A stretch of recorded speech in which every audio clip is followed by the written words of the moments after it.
What? We're not making merch. Nobody wants your ugly ass on a sweatshirt.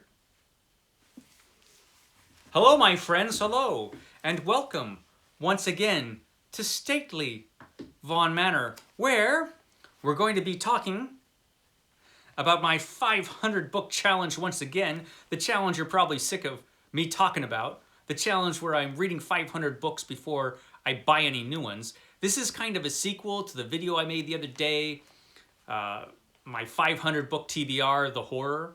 At the end of that video, I mentioned that I have a bunch of horror on my Kindle, and so this is the horrors lurking on my Kindle. The last time I attempted the 100 book challenge, which I failed miserably at the 100 book challenge. Yes, I know. He never ceases to remind me.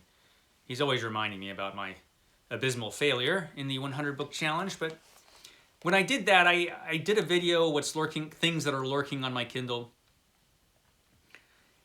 And there are many of those books are still lurking on my Kindle, as well as some other ones. And so today we're going to talk about the horror, which is lurking there on my Kindle. All the horrors on my Kindle yet to read, which I'll be reading as part of the 500 books that I got to read. And so we're going to start with number 1, which is Hotel Transylvania by Chelsea Quinn Yarbrough. Now this is the first book in a series of books about a vampire, a very dashing vampire. Saint Germain, I think his name is. I think, if I'm remembering correctly. I've never read this series of books, but I believe my mom read it, and I think that's why I remember them. And so I looked for them, and they're incredibly difficult to find. Fortunately, Steve Donahue came to my rescue, and he sent me ebook copies of Hotel Transylvania and a bunch of the sequels. So if I like this one, I'll read some of the other books in this series about this dashing, handsome vampire. I mean, they're vampire books. They gotta be good, right? Yeah. Vampires. They're the best. No, not mummies. Mummies are not the... Vampires are the best. Actually, werewolves are the best.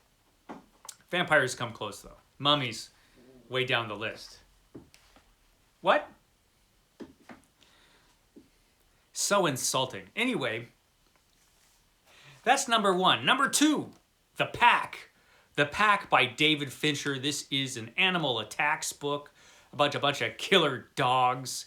This became famous through that book, Paperbacks from Hell, which raised the prices on a bunch of old 80s horror books to, outrageous levels. So instead of spending $500 on an original copy of The Pack, I don't know if it's that expensive, but it's probably too expensive. I got an ebook copy of it because I want to read it, because I've heard good things about it. I've at least heard 2 good reviews about The Pack of Killer Dogs by David Fincher. So that's number 2 on my list. It's a list of 20, by the way. Did I mention that? Probably not. Number 3, Floating Dragon by Peter Straub. So this is going to stand in for all of the other Peter Straub books I've got on my Kindle. Because after I read Ghost Story earlier this year, or was it last year? I don't remember. But after I read Ghost Story, I really liked that one. After I read that, I got a bunch of other Peter Straub books to read, and I just haven't read them. But now I have a chance to read them. And probably starting with this one, Floating Dragon by Peter Straub. Next, another author I bought a bunch of books for on my Kindle, and this one is Stinger by Robert R. McCammon. I read The Wolf's Hour by this guy, and it was fantastic, but I haven't read any other books by him. And so I've heard good things about this book.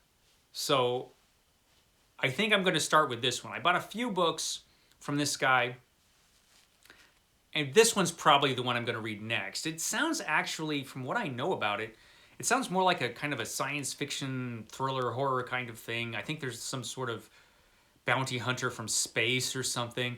I don't know. There's some crazy things going on in this book, I hear. But I hear good things about this book, and The Wolf's Hour was fantastic. If this is even close to that, then it's going to be really good. So that's that. The next one is The Ballad of Black Tom by Victor Laval, which I've mentioned at least twice before about how I needed to read this book. I still haven't read this book. I'm finally going to read this book. I'm going to read this book because I hear only good things about this book. So, and it's a Lovecraftian type of book. So I have to read it. I have to read it. That was The Ballad of Black Tom. The next is The Nest by Gregory A. Douglas. This is another one of those books that became popular from Paperbacks from Hell. And this is another animal attacks book about killer cockroaches. I mean, it's got to be good if it's about killer cockroaches. It's got to be. Killer cockroaches eating folks? It's got to be great. It's probably a masterpiece. So there's The Nest. Next is The Delicate Dependency by Michael Talbot. I've heard good things about this book. Another vampire book. A pretty influential and popular one, I believe. But I've never read it. And this has literally been lurking on my Kindle forever. I might have mentioned this the last time I did one of these videos. Because it's been lurking there ever since. I've got a ton of books just hanging out that need to be read, both in physical and in ebook form. So in this challenge, I'll finally get the chance to read some of these. So that's The Delicate Dependency, which I really don't know much about. Next is The Rats by James Herbert. I know a lot about this book because I read this book back when I was, 18 or 19? I read this, and it was awesome, about a bunch of killer rats. This was quite an influential book by James Herbert. This is the book that kind of started him on his horrific path of disturbing books. And there were actually two other books, two sequels to this, which I also have. And I have a few other James Herbert books lurking on my Kindle, which I don't know very much about. But this is just a take no prisoners, horrific killer animal book. It's another killer animal book. I got quite a few of these hanging around on my Kindle. So that's The Rats. Next, let's talk about Anno Dracula, 1899 by Kim Newman. This is going to stand in for some other Kim Newman Anno Dracula books. I realized the other day when I was talking about Anno Dracula, I knew I had most of the books, but I didn't know if I had all of the Anno Dracula books. It looks like I do, at least all the Anno Dracula books that have been released up to this point. And I've got a couple in paperback, and the rest I have lurking on the Kindle, including this one. This one is a collection of Anno Dracula short stories, I think. So I've got a lot of Anno Dracula yet to read. I don't know when I'm going to get to Anno Dracula, because this crazy challenge is probably going to last for years, but it's there. It's there for me to read, and I do want to read it. The next is Morgenstrom and Others by Hugh B. Cave.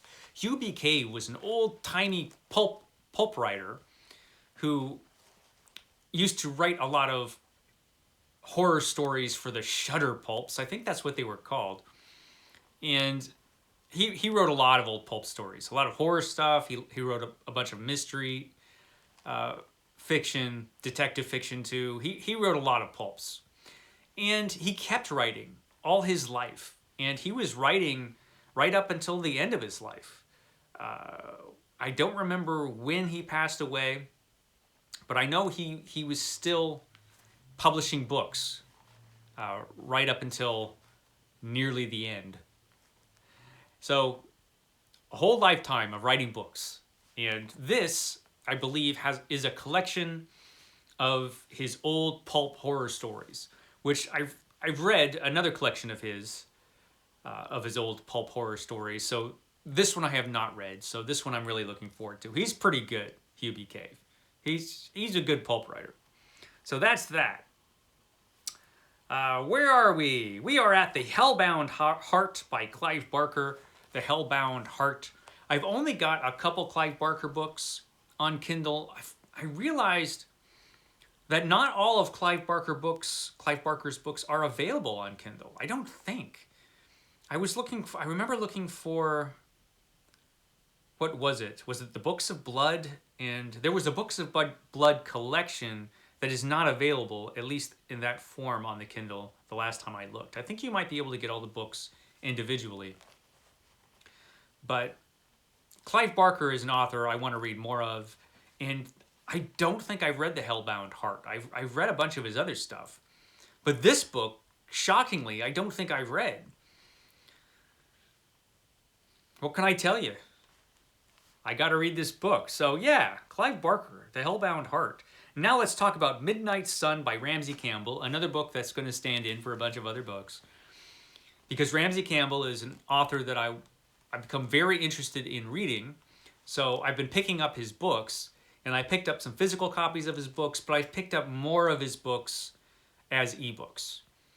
So I'll be reading some Ramsey Campbell in the near future, I hope.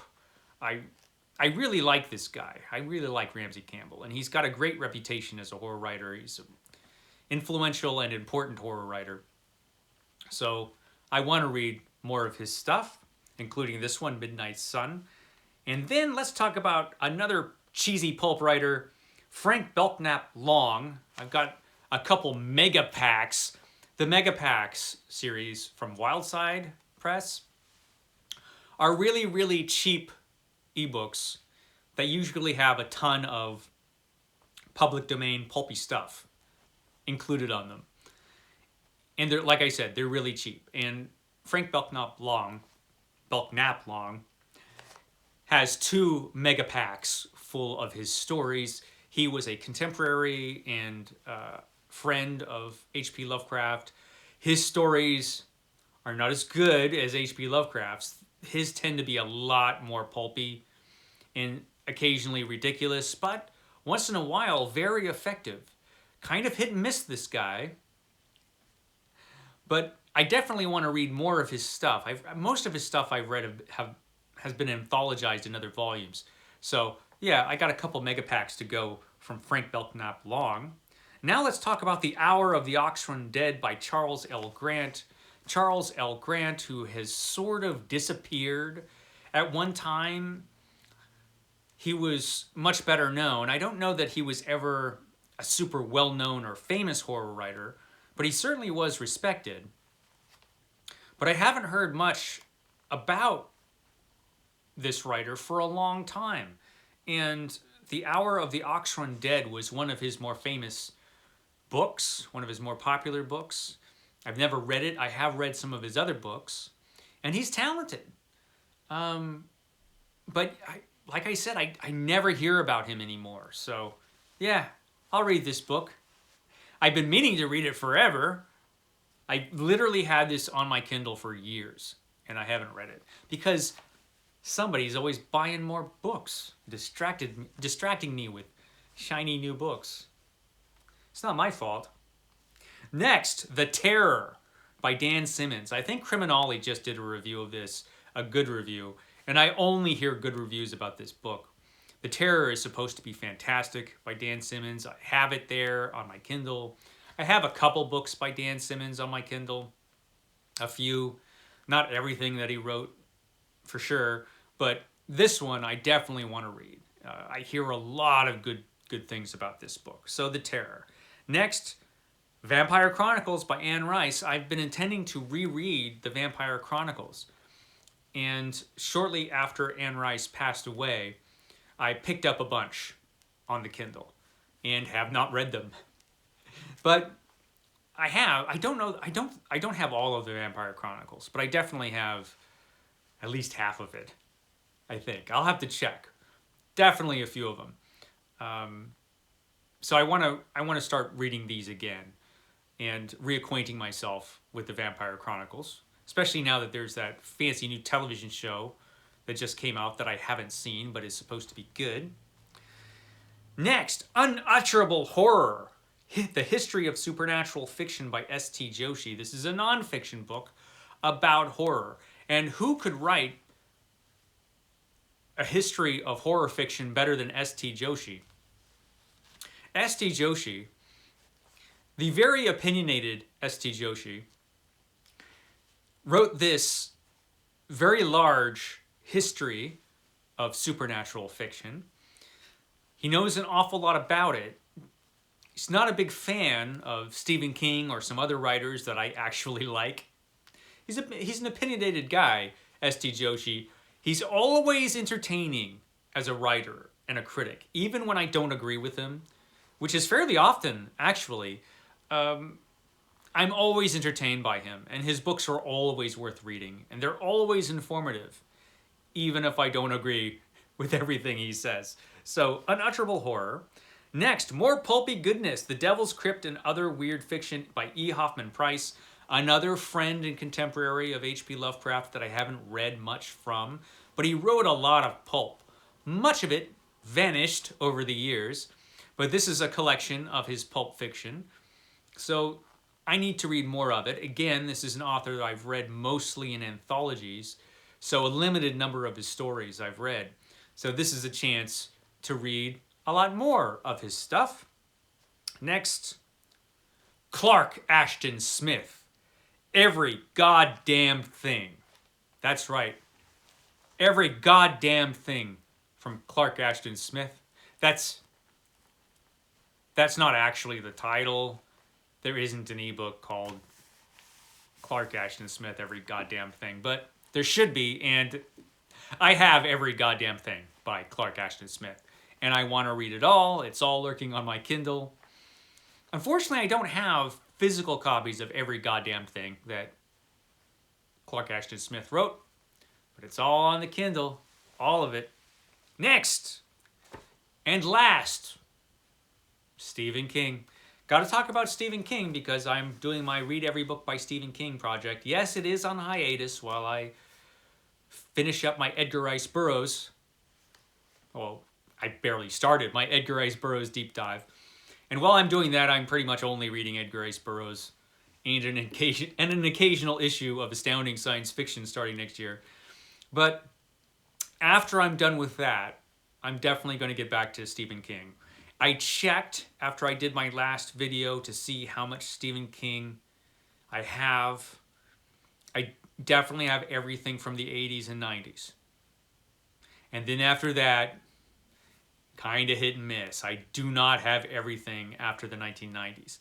I've got some things like this book, Under the Dome, which I don't hear many good things about.